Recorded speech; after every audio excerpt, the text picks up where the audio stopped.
మీ ఎలాంటి వ్యాపార ప్రకటనలకైనా వెంటనే మా ఛానల్ సంప్రదించండి. ఓం నమ శివాయ, ఓం శ్రీ మాత్రే నమ, ఓం వనదుర్గాయ నమ, ఓం కొండదేవతాయ నమ, జై సమ్మక్కాయ నమ, సారలమ్మాయ నమ. ప్రజలందరికీ నమస్కారము. 2025 మీనరాశి. ఈ మీనరాశిలో ఉండవలసిన వాళ్ళకి నవంబర్ మాసం, నవంబర్ నెలలో మీనరాశి ఫలితాలు. ఈ మీనరాశిలో ఉండవలసిన వాళ్ళందరికీ జీవితము, స్థానము, యోగము, నక్షత్రము, స్థాన బలము, పూజ బలము. వీళ్ళకి విద్యాపరంగా చాలా వరకు భగవంతుడు ఇచ్చినంత వరకు చదువు పరంగా, తెలివి పరంగా, ఆలోచన పరంగా చాలా వరకు ఐడియాలు ఉంటాయి వీళ్ళకి. కాబట్టి ఏ కార్యక్రమం చేయాలనుకున్నా, ఎడిపోదాం అనుకున్నా కూడా వీళ్ళు ఎక్కువగా థింకింగ్ ఎక్కువ చేస్తుంటారు. చదువు పరంగా ఎక్కువగా చదువు, ఆలోచన, ఇంట్రెస్ట్ ఎక్కువగా ఉంటుంది. కానీ ఎంత చదివినా కూడా ఏదో ఒక చిన్న సబ్జెక్ట్లో బ్రేక్ అయిపోతుంటారు. కాబట్టి ఇలా మైండ్లో ఉండాల్సినవి పెద్ద పెద్ద ఆలోచనలు, పెద్ద పెద్ద ఐడియాలు, పెద్ద పెద్ద ఆలోచనలు ఉంటాయి. కానీ ఇలా మనసులో అనుకున్న ప్రయత్నాలు చాలా పెద్దగా ఉంటాయి. చేసే పనులు చాలా చిన్నగా కనపడుతుంటాయి. చేతి కాడుకు వచ్చినవి నోటికి అందుకోకుండా నమ్మిన వాళ్ళు, స్నేహితులు, మిత్రులు, బంధువులు చాలా వరకు వీళ్ళని ఇబ్బంది పెడుతుంటారు. మరి చేతి కాడుకు వచ్చింది నోటికి అందుకోకుండా పోవటం, లక్ష్మి నిలబడుకోకుండా ఉండటం, మనశ్శాంతి లేకోకుండా ఉండటం, ఏ కార్యక్రమం చేసినా కూడా ఏదో ఒక సమస్య ఎదురు కావటం, అనుకున్న పనులు విజయవంతంగా కాకోకుండా ఉండటం, ఏ కార్యక్రమం అనుకున్నా, ఏ పని అనుకున్నా కూడా ఆ పని కరెక్ట్గా సక్సెస్ కాకోకుండా ఉండటం, ఇలాంటివి జరుగుతుంటాయి. మరి చదువు పరంగా చూసుకుంటే మంచి చదువు, విదేశాల ప్రయాణాలు అద్భుతంగా కనబడుతున్నాయి. మరి వ్యాపార పరంగా, బిజినెస్ పరంగా చూసుకుంటే ఎక్కువగా పార్ట్నర్షిప్ ఎక్కువగా ఉండకూడదు. కాబట్టి వీళ్ళు ఏ వ్యాపారం చేసినా, ఏ బిజినెస్ చేసినా కొద్ది జాగ్రత్తలు పాటించాలి. స్నేహధర్మంలో జాగ్రత్తగా ఉండాలి. వ్యాపార పరంగా, బిజినెస్ పరంగా అతి జాగ్రత్తగా ఉండాలి. ఆ అతి జాగ్రత్త వల్ల వీళ్ళకి ఎన్నో విధానాలుగా మంచి జరుగుతుంది. ఈ నవంబర్ మాసమున కొన్ని కార్యక్రమాలు, కొన్ని పనులు, కొన్ని సక్సెస్ కావాల్సిన టయాలు కూడా కొన్ని అతి దగ్గరలోనే కొన్ని కనబడుతున్నాయి. మరి ఇప్పుడు ఏ కార్యక్రమం చేసినా కూడా ఇలా కుటుంబంలో మనశ్శాంతి లేకోకుండా, కొన్ని రంగాలలో కొన్ని అభివృద్ధిగా రాకోకుండా, కొన్ని రంగాలలో చేతికాడుకు వచ్చిన చేజారిపోవటం, మరి ఇలా జాతక యోగంలో లేనిపోయిన సమస్యలు కొన్ని ఎదురవుతుంటాయి. మరి వీళ్ళకి ప్రయాణాలు, మార్పులు కొన్ని అతి దగ్గరలోనే కొన్ని కనబడుతున్నాయి. విద్యా రంగంలో కూడా కొన్ని మార్పులు, మరి వీళ్ళకి గవర్నమెంట్ పరంగా కూడా పెద్ద పెద్ద కార్యక్రమాలు, పెద్ద పెద్ద ప్రమోషన్లు కొన్ని చేయాల్సినవి కూడా అభివృద్ధిగా వచ్చే మార్గాలు కొన్ని ఉన్నాయి. మరి ఏ కార్యక్రమం చేసినా కూడా ఈ నెల 19వ తారీఖు నుంచి వీళ్ళకి రావు దశ అనేది ప్రారంభం అవుతుంది. ఈ రావు దశ ప్రారంభం అయిన కానించి మరి వీళ్ళకి డబ్బులు కానీ, బంగారం కానీ, ఆస్తులు కానీ, భూములు కానీ మార్పులు రాబోతున్నాయి, చేంజెస్. మరి దాంట్లో కూడా చాలామంది కొంతమంది లేనిపోయిన దాంట్లో కొంత విరికించేసి వీళ్ళని కటకటాల పాలు పంపియాలని, లేనిపోయిన సికాకులు పెట్టాలని, మనశ్శాంతి లేకోకుండా ఉంచాలని, వీళ్ళ మీద ఏదో ఒక నింద వేసి వీళ్ళ కుటుంబంలో మనశ్శాంతి లేకోకుండా చేయాలని కూడా చాలా వరకు నరదిష్టి, నరకన్ను, నరఘోష, నరప్రయోగం అనేది ఎక్కువగా కనబడుతుంటుంది. కాబట్టి ఈ నరకన్ను, నరదిష్టి, నరప్రయోగం వల్ల డబ్బులు కానీ, మనశ్శాంతి కానీ, ఒకరి మాట ఒకరికి అనుకూలం లేకోకుండా ఉండటం కానీ ఇలాంటి కొన్ని సంఘటనలు కొన్ని ఎదురవుతుంటాయి. కాబట్టి వీళ్ళు చేయాల్సిన విషయం ఏంటంటే విద్యాపరంగా చాలా వరకు బ్రేక్ అయిపోతుంటారు.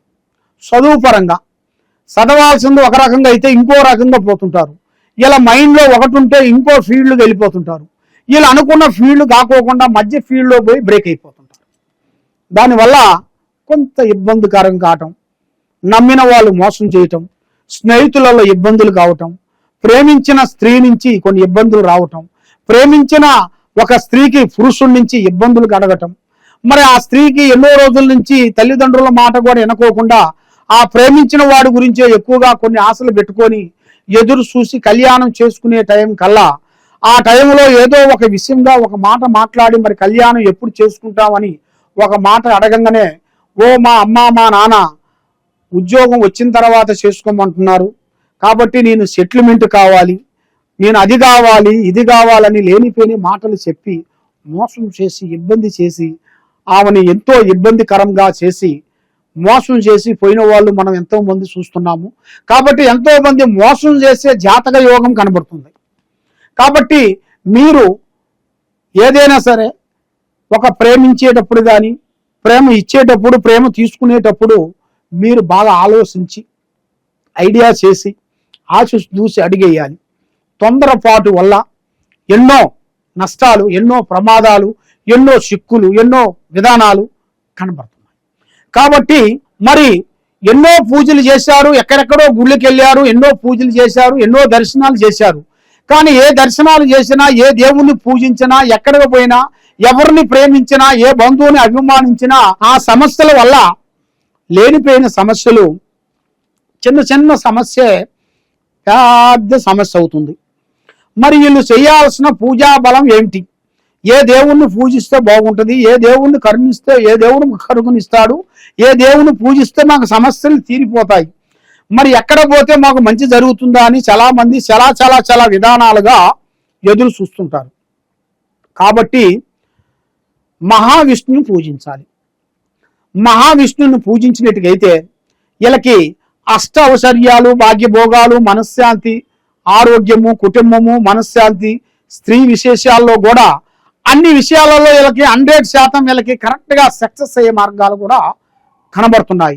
మరి ఎన్నో రోజుల నుంచి వీళ్ళు చేసిన పూజలు, వీళ్ళు చేసిన కష్టం అది చేతికాడికి వచ్చి అర్థం కావటం, ఎవరు నమ్ముతామో వాళ్ళ నుంచి మోసం జరగటం, దాని నుంచి కొన్ని సికాకులు, ఇబ్బందులు కొన్ని ఎదురు కావటం, ఇలాంటి సమస్యలతో కొంచెం ఇబ్బంది అయ్యే వాళ్ళందరికీ ఒక మంచి అవకాశము, ఒక మంచి టైము అది ఆ భగవంతుడు దయ వల్ల మీకు రాబోతుంది. కాబట్టి ప్రేమ విషయంలో అతి జాగ్రత్తగా ఉండండి. మరి డబ్బు సమస్య, మీ చేతుకుంటా డబ్బులు ఇస్తే తిరిగి రావు. ఇచ్చేటప్పుడు సంతోషంగా నవ్వుకుంటూ ఇస్తారు, మళ్ళీ తిరిగి వచ్చేటప్పుడు సమస్యలు ఎక్కువైపోతుంటాయి. ఏ స్నేహితుడు మిత్రుడిని అభిమానించినా కూడా లేనిపోయిన సమస్య మీకు ఎదురవుతుంటుంది. మరి ఎందువల్ల? దానికి కారణం ఏమిటి? మరి మీ మీద కొన్ని ప్రయోగాలు కొన్ని కనబడుతున్నాయి. శాతావతి, బాలావతి, శాతబడి, సెల్లంగి ఇలాంటి కొన్ని చెడు ప్రయత్నాలు, చెడు పూజల వలన మీ కుటుంబంలో సతమతం అయిపోతుంటారు. మీకు ఏ పని కరెక్ట్గా సెట్ కాదు, ఇంట్లో మనశ్శాంతి ఉండదు, భార్యాభర్తల మధ్యలో కొన్ని గొడవలు, అన్నదమ్ముల మధ్యలో కొన్ని లేనిపోయిన శకాకులు, ఇలాంటి సంఘటనలు, లేనిపోయిన సమస్యలతో సతమతం అయ్యే వాళ్ళందరికీ మీరు చేయాల్సిన ఈ మహావిష్ణుని పూజాబలం చేసినట్టుకైతే మీరు మీ చేతుకుంటా దానం చేయాల్సింది పండ్లు, వస్త్రములు దానం చేయాలి. అన్నదానం చేయండి. మీకు చాలా వరకు ఆరోగ్యం కానీ, కుటుంబంలో అమ్మా నాన్న ఆరోగ్యాన్ని కానీ కాపాడుకోండి. వాళ్ళని మీరు ఒక స్థాయిగా చూడండి. వాళ్ళకి ఒక గూడు లాంటిది ఒకటి ఏర్పాటు చేయండి. స్థానం అనగా ఇల్లు, వాళ్ళకి ఒక స్థాన చరణాన్ని నిలబెట్టండి. కాబట్టి వాళ్ళ మాట మీరు తీసుకొని ఏ పనైనా మీరు చేయండి. కాబట్టి మీరు ఎక్కడెక్కడో పోయి నిరాశ చెంది బాధపడుతూ ఎన్నో పనులు చేయలేక పరిస్థితిలో ఉన్నారా? ఎంతో బాధపడుతూ ఉన్నారా? కాబట్టి మీరు బాధపడే వాళ్ళందరికీ ఒక మంచి అవకాశం వచ్చింది. కాబట్టి మీరు ఇప్పుడు ఏ సమస్య ఉన్నా, ఎలాంటి బాధలో ఉన్నా ఈ కింద ఉండాల్సిన నెంబర్గా మాకు ఒకసారి సంప్రదించినట్టుకైతే మీ పేరుని బట్టి, మీ సమయాన్ని బట్టి, మీ జాతకాన్ని బట్టి, మీ యోగాన్ని బట్టి మీకు ఏ సమస్య ఎదురవుతుందా అనేది మేము చూసి దానికి మేము చూసి చెప్పగలుగుతాం. కాబట్టి సమస్యలు అంటే మనుషులకి సమస్య లేని మనుషులు లేరు, బాధలు లేని మనుషులు లేరు. కాబట్టి ప్రతి ఒక్క మనిషికి కావాల్సింది డబ్బు. మరి డబ్బే అన్నిటికీ ప్రధానము. మరి ఆ డబ్బు విషయాలలో చాలా జాగ్రత్తలు తీసుకోవాలి. మరి ఆ జాగ్రత్తలు తీసుకోకుండా ఇప్పుడు వచ్చిన 10 రూపాయలు మనం ఖర్చు పెట్టామనుకోండి, రేపు మనకి కష్టం వచ్చినప్పుడు ఆ 10 రూపాయలే మనకి 7 రూపాయలు అవుతాయి. కాబట్టి ఆ డబ్బులు రూపాయి మనం ముడేసుకొని మనం దాన్ని జాగ్రత్తగా చేసుకున్నట్టుగైతే మీ కుటుంబానికి మంచిగా, నీకు మంచిగా జరుగుతుంది. కాబట్టి ఏ సమస్య ఉన్నా కూడా ఈ కింద ఉండాల్సిన నెంబర్కి సంప్రదించండి. సర్వే జనా సుఖినో భవంతు. ఓం నమః శివాయ నమః.